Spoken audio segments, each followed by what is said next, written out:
Ladies and gentlemen of the interwebs, a special guest to start today's show with a story that wasn't on the roster, but it is now. It's not Johnny Midnight.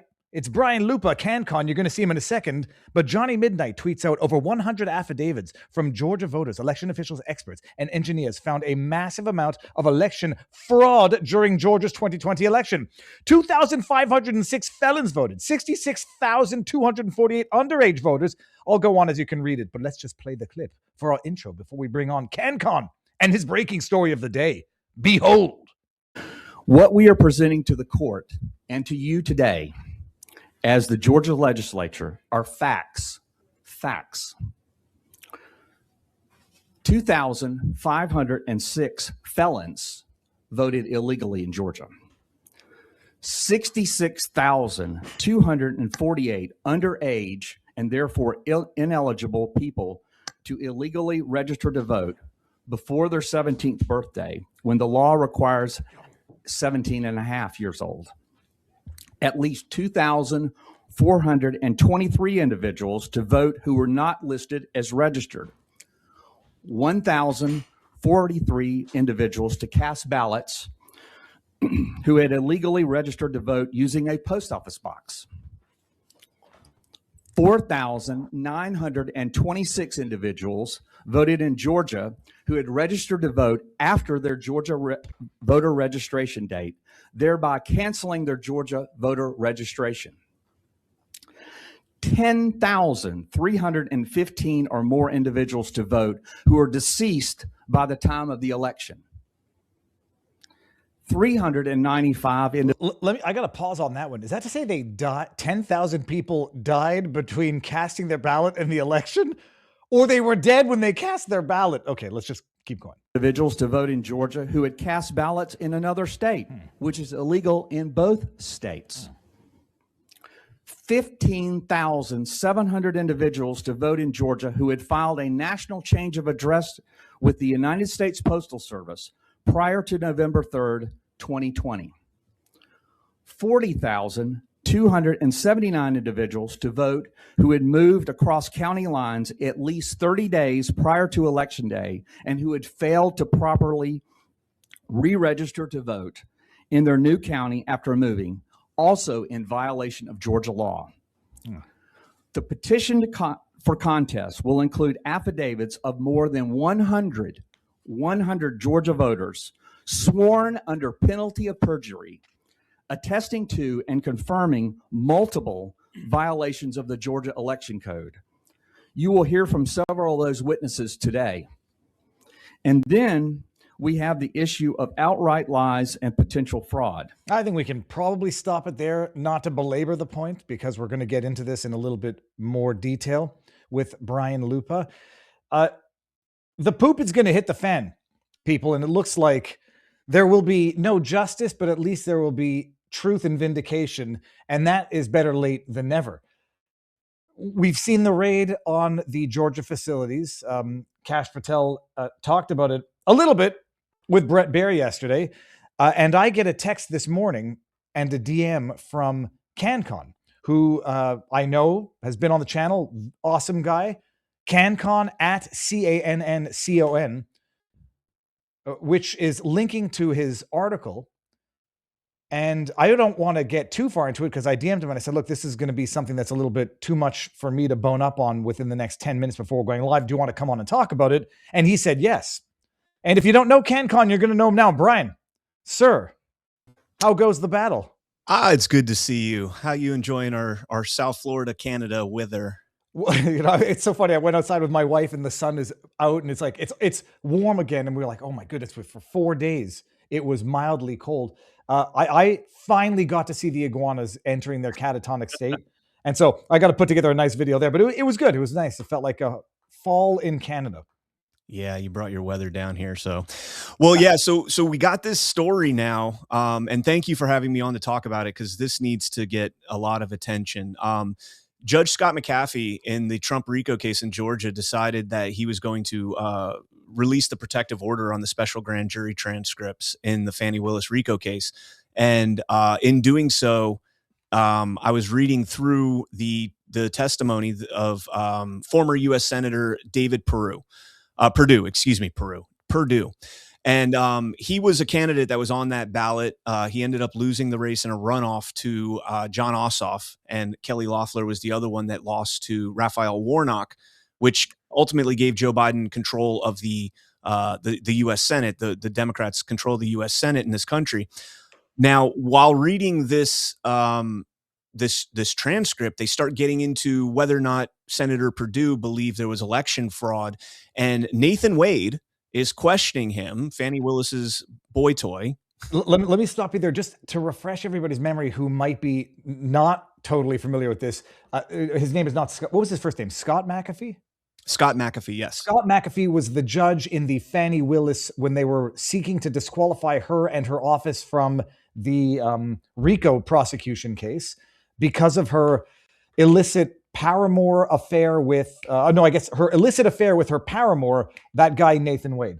And Scott McAfee did not disqualify her, but the Court of Appeal ultimately did. And so what is this document that was released today? So this is the special grand jury transcript of Senator Perdue's, questioning by Mr. Wade and a couple other attorneys. And in it, Mr. Wade asks Senator Perdue, do you not believe that GBI conducted an investigation? He said, yes, I believe they conducted an investigation. I'm just not confident in it. And he says, why? And he says, well, let me tell you about a phone call I had. And he says, I had received a phone call from the then director of the GBI, the Georgia Bureau of Investigations. And his name's Vic Reynolds. And he called Senator Perdue and said, hey, look, we're not going to be investigating this evidence that both of them had seen. Both Vic Reynolds and Senator Perdue had seen evidence of ballot harvesting in Georgia. And he said, it's compelling evidence, but we're not going to investigate it. And he said, well, please explain to me why. And almost a direct quote, if you want to pull it up to make sure we quote it directly, Vic Reynolds said something along the lines of, because I'm a team player and the governor does not want to investigate. So this is, I'll read your tweet now that you're here actually to flesh it out. Senator Perdue testified in the Trump RICO special grand jury that Governor Brian Kemp shut down a compelling investigation into 2020 ballot harvesting. Then director of the GBI, the Georgia Bureau of Investigation, Vic Reynolds, told Senator Perdue, I'm a team player. If the governor doesn't want to investigate, we're not going to investigate. So I'm going to bring it back up in a second. Let me ask you this, because, Robert Barnes and I, we've been talking about this for a while. And going back to the 2020 election where Ratburger, they never delivered on the promise to do an actual signature verification. And then people are saying, well, why would a Republican governor and a Republican attorney general not want to help Trump win the state? Do you have any decent answer for that? The only thing I could do is speculate on that. And in 2018, when they implemented the Dominion voting system in Georgia, Brian Kemp was the Secretary of State that ultimately brought that machine into existence in Georgia. I mean, the only thing I could do is speculate on why they would be, pushing back on this. The other thing is they generally, the establishment Republicans in this country do not appreciate President Trump. They don't like him. They say one thing publicly to his face or to the media, and then behind the scenes, they disparage him. And so I don't know if that had anything to do with it. I don't know if they just didn't want to upset the entire state and country, but whatever it was, I mean, this was compelling evidence. That's Vic Reynolds' words, according to Senator Perdue. And now let me ask you this. In 2020, Georgia was using Dominion voting machines, correct? Correct, yes. Okay, and so, I mean, if it's not just Trump derangement syndrome, even for Rhino Republicans, maybe it's to conceal the fact that he made a mistake or was using totally weak or corrupt Dominion voting systems. And so don't want to highlight his own incompetence, corruption, or mistakes. And so easier to just ignore it and pretend it was a legit result. So now back to the tweet. You said that although Mr. Reynolds had received evidence that he felt was compelling enough to open an investigation, that he was not going to investigate because the governor had told him not to. Quote, that's one of the things he said. Yeah, Senator Perdue. 1 month before the special grand jury testimony, Vic Reynolds was appointed a Superior Court judge by Brian Kemp. Reynolds wasn't the only person who ignored election fraud evidence or maladministration and got appointed to a Superior Court judgeship. He wasn't even the second one. Reynolds was presented with video evidence, cell phone data, bank records, and testimony of a ballot harvester. Reynolds claimed that the Georgia Bureau of Investigations made, quote, repeated requests to True the Vote for their witness. True the Vote denies this, saying they actually had reached out to GBI and their one and only meeting and were ignored. From TTV's, we got into the transcript here. Why did Brian Kemp, this is your question, order GBI not to investigate an alleged crime with evidence that would ultimately lead to unprecedented RICO case against former president and his party's front-running candidate? That's the tie-in to make this all make sense. The RICO case was predicated on Trump corruptly and using intimidation and whatever, trying to find the votes. And that's what they accused him of doing. And that was the whole RICO case. And so this was, if true, and you'll correct me if I'm wrong, Brian, this would legitimize what Trump was saying and basically negate the possibility of ever having any bona fide quasi-legitimate RICO case against him. Yeah, correct. There has been, over the last 3 weeks, there's been major developments in the election front, mainly in Georgia, beyond just the FBI executing that search warrant. 2 weeks ago, we had Joe Rossi testify before the state election board, and he's had a report that's actually been verified by Brian Kemp, Governor Kemp, as accurate. And he disclosed that there were 7,000 ballots that were completely missing and were mischievously rescanned. Like they literally made up batches of ballots. There's evidence that they took the ballots, shuffled them all up to make new batches in order to fill a gap of almost 7,000 ballots that they were missing. And they knew, Fulton County knew that they were missing ballots, that they were short almost 7,000 ballots. It was 4% of the vote in Fulton County that they were short in their hand recount. And Fulton County knew this, and they never disclosed that until FOIA requests found the email that shows that.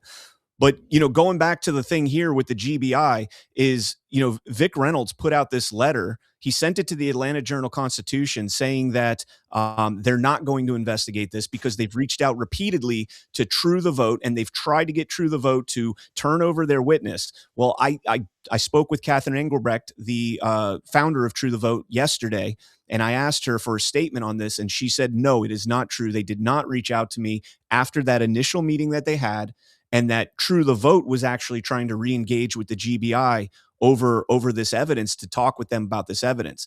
Now, the judgeship thing is very important, Viva, because it lays a pattern that we've seen from Brian Kemp. And I hate, I'm just going to point out the pattern.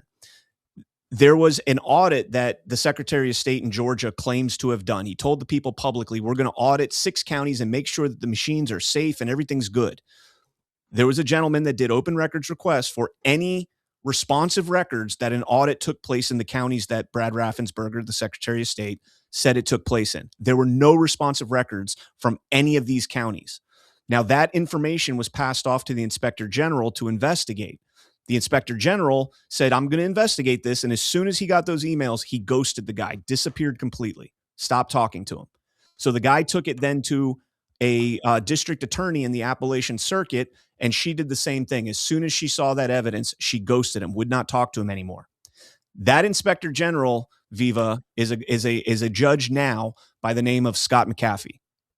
The Inspector General was the judge that unsealed these records, but also the judge that presided over the Trump RICO case. And the district attorney, she's also a Superior Court judge now. And I'm not 100% sure on her name because I can only find, what I can find. I'm not going crazy. Engelbrecht and the other one from True the Vote went to jail for a brief period of time, right? Mm-hmm. That was for civil contempt for refusing to disclose a source, if I'm not mistaken. Yes, because they wouldn't. It was a while back. They wouldn't give the source whistleblower protection, or they wouldn't give him, protection. And we saw in that email that they sent to the Atlanta Journal-Constitution that the GBI sent, they doxed the investigators for True the Vote. They sent it to a publication that they knew would run this story, and they weaponized information against True the Vote and weaponized the media against True the Vote to dox the investigators that were doing this ballot harvesting. This was basically the foundation of 2,000 Mules that doxed these investigators. And so they had no faith in the GBI at that point to keep their witness safe. It's kind of wild. Do you know if this has anything to do with the recent seizure of documents or the FBI raid in Georgia? No, so that is based on actual like there's mountains of evidence of fraud in Georgia. I'm doing a series right now on my channel where we're reading through the document that was the foundation of that warrant for Fulton County.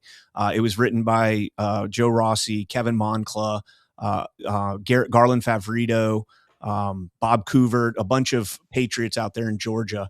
And so, yeah, the first one next to Brian Kemp, there's the one that I'm working on right now. I'm going to give the link to everybody so they can go check it out. So what, I mean, okay, so then finish that thought actually. So that FBI raid has it, as far as you know, doesn't have anything to do with this. No, not specifically with this. The ballot harvesting is a separate issue. But this is something that needs to come up now because, I mean, you're an attorney, and if you're a prosecutor in a grand jury and somebody tells you that the investigation into a crime you're charging was never done, but it was brought to their attention and the governor shut it down, I mean, that kind of sounds like could be a potential Brady violation for withholding exculpatory evidence. No, because they shut down the investigation that might have otherwise rendered moot or in fact confirmed the legitimacy behind the allegations of RICO conspiracy. Exactly. You know, Viva, when that trial went on, Harrison Floyd, who was one of the co-defendants of President Trump, when I watched one of the hearings for his attorneys, and they said, what if we prove that President Trump won the election? Then the case goes away. And I knew the moment he said that, this was at the very, very beginning of that trial. The moment he said that, I said, this case will never make it to trial. I think that personally, I think that case was bombed on purpose because they knew that if Harrison Floyd subpoenas the evidence that he was going to get, the signature verification that never happened, the 17,000 ballots that are completely missing ballot images or any record whatsoever, the 10 tabulators that the Fulton County cannot prove exist that ran 20,000 ballots somehow through them. All of this information is in that report and is the foundation of what the FBI is investigating right now.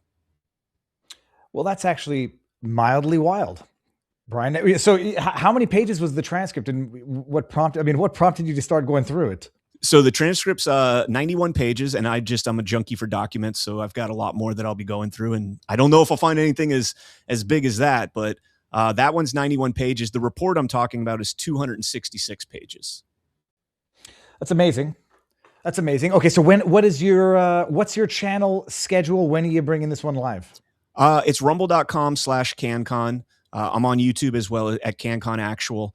I'm doing it kind of sporadically. I'm doing it usually around 5-6 o'clock in the evening. And it's going to be probably about a 10 or 20 part series because there's 26 counts that I have to get through. And they lay out everything. They've got every piece of evidence that you could ever imagine. This is a cookie cutter, cut and dry, just it's right there for you. This is on a platter for the FBI. It's amazing find, amazing discovery. Thank you for coming on, for fleshing it out, because I was trying to catch up on it, and I was getting confused between a couple of things that are ongoing right now. One of which is the FBI raid and the people flipping out about it. But that is wild because you realize if the investigation were legitimate and they had good cause to investigate, and Trump was pressuring them to do that, but they say, we're going to shut down that investigation and thereby make it look like there was nothing legitimate to investigate in the first place in order to proceed with these RICO charges. Why would you have these political adversaries, in bed together for the purposes of taking down Trump and all of his entourage? That is the $1 million question right there. Why is your own party stabbing you in the back to put you in prison?